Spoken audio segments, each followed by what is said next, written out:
Bo, if you would take us through your fumble return, and is that the fastest 40 you've ever run in your life?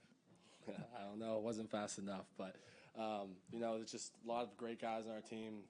Got to be 111th, and so on that play, 10 other guys were doing what they needed to do, and I just happened to be in the right place at the right time. Talk about the challenge of stopping Drake London, the receiver. He's a great player. I have to scheme for him.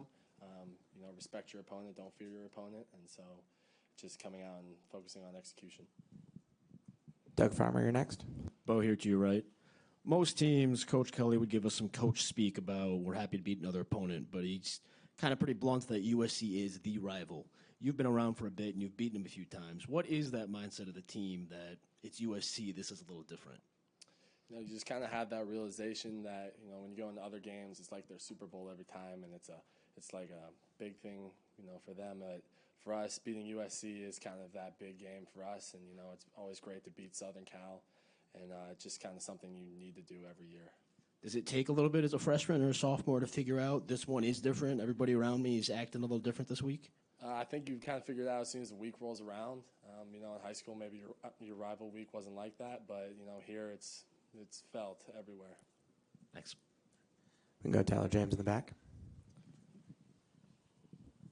Though the crowd was pretty loud after your interception return, what did you think of the atmosphere tonight? Was that something you sensed or felt? Did it feel different in the stadium tonight than it has in the past?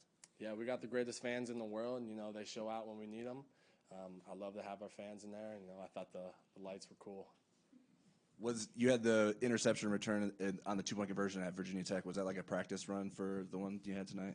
Yeah, I was just kind of warming up the wheels. Maybe next time we'll get in. The next one. Was anyone giving you a hard time that the quarterback was the one that tracked you down? Yeah, absolutely. Yeah. Angelo DiCarlo, you're next.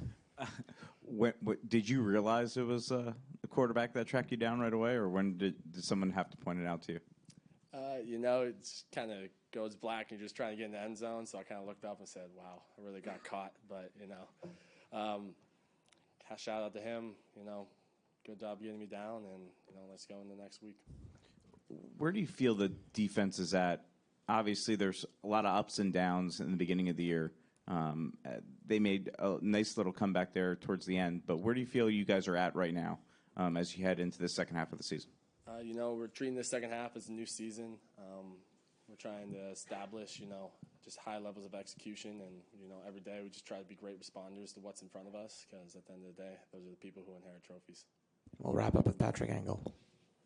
Well, I know it ultimately only led to a field goal, but how big was that, your interception as far as momentum swinging and still a 10-point swing and being the first of a couple of drives there where they got deep in your guys' territory but come up with not a touchdown? We always play RBI defense, so it's plus, 7 in our books. So it's really important for us to, take turnovers away in that area and take the opportunity away to kick a field goal.